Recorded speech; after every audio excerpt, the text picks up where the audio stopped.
Xintong, wonderful shot. Plays the game in a beautiful way. I know a lot of the snooker fans love watching him.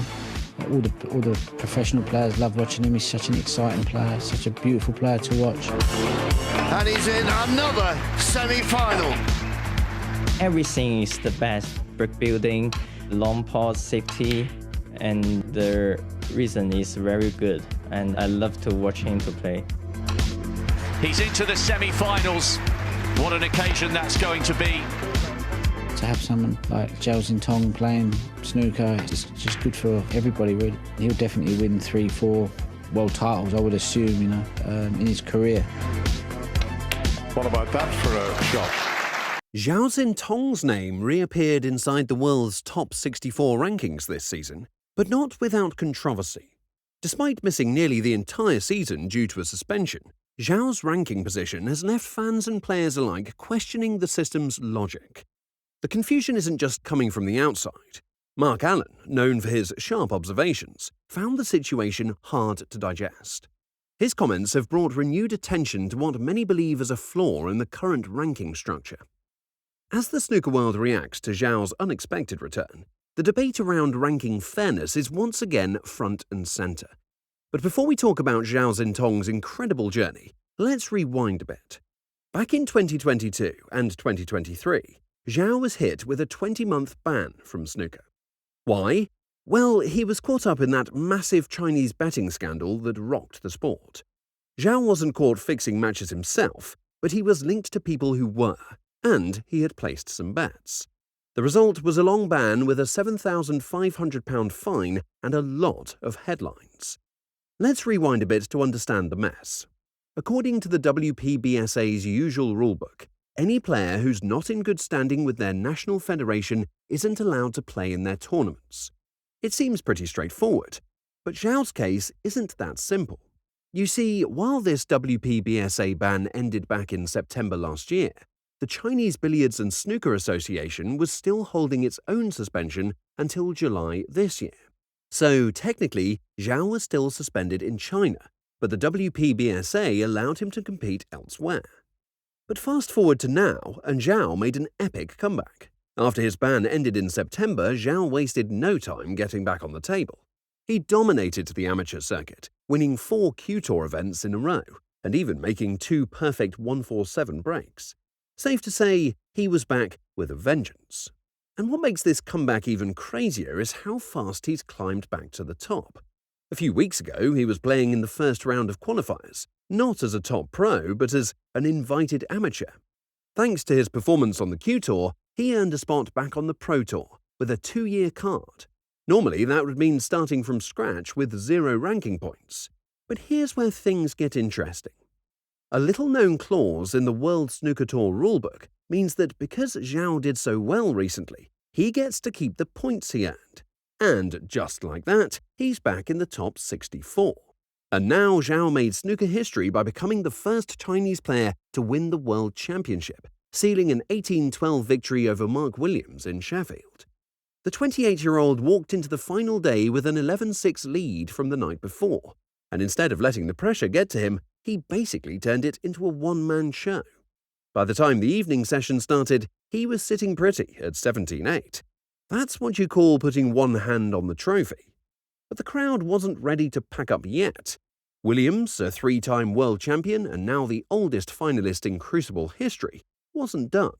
He came back strong with some big breaks of 101, 96 and 73, and won the first 4 frames of the evening. It was hard not to think of that classic blackball final 40 years ago, when Dennis Taylor somehow came back from 8-0 and 9-1 down to beat Steve Davis. For a hot minute, I felt like history might repeat itself. Meanwhile, Zhao had spent a good chunk of the session calmly watching from his seat, probably planning where to put his trophy. After a wild journey that started 29 days ago with 4 qualifying matches and 111 frames, he finally closed the deal with a smooth run of 87. Honestly, after that kind of grind, the win felt totally earned. After the match, Zhao said it felt like a dream. The pressure was huge, and he knew that if he slipped up, Williams could have pounced in no time. He admitted he was super nervous, called Williams a top player, and basically gave him the ultimate compliment by saying he's still the best.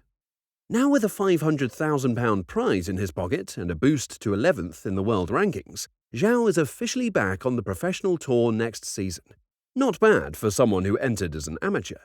He's also only the third qualifier in history after Terry Griffiths and Shaun Murphy to lift the trophy since the World Championship moved to Sheffield in 1977.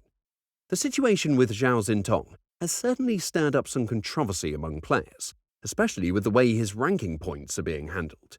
The chairman of the WPBSA, Jason Ferguson, had to explain to the BBC that the situation wasn't exactly a rule change. He made it clear that it was just a scenario that had never happened before. He mentioned that amateur players do occasionally enter professional events, but they typically never make it to the top 64. And of course, this is the first time someone like Zhao has actually made it through, earning enough points to break into that top tier.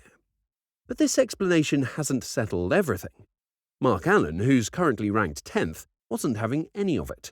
He took to social media to share a passage from the tournament's entry pack, which says that an amateur player's points should reset to 0 at the start of each season, even if they qualify in the top 64.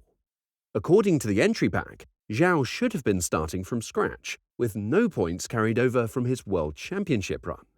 Allen pointed this out, saying it made things a little difficult to understand. "This part of our entry pack makes it difficult to follow," he tweeted, sharing the rule.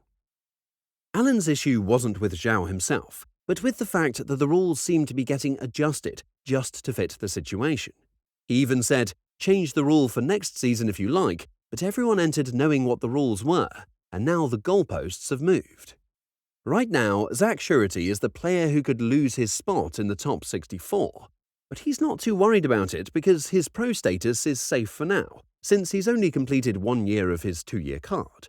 So no big deal for him, just a few more matches to keep his spot. But for Ali Carter, things are a little more tense. With Zhao Xintong winning the World Championship title, Ali could drop out of the top 16, which would be a huge blow. One fan tweeted, "If Ali Carter can't beat Ronnie O'Sullivan, who hasn't played in months, then maybe the top 16 isn't for him." Ali didn't take that one lying down. He fired back with a question, "Can you read?" He then pointed directly to the entry pack paragraph he had retweeted, the one that clearly states amateur players reset to 0 points at the start of each season. So now snooker fans are left scratching their heads. Are the rules being flexed to let Zhao keep his points and make it back into the professional ranks? Or is something else at play here? Either way, it's clear that snooker's rulebook just got a little more interesting. And that's a wrap for today's video. For more snooker content, just click on the screen below.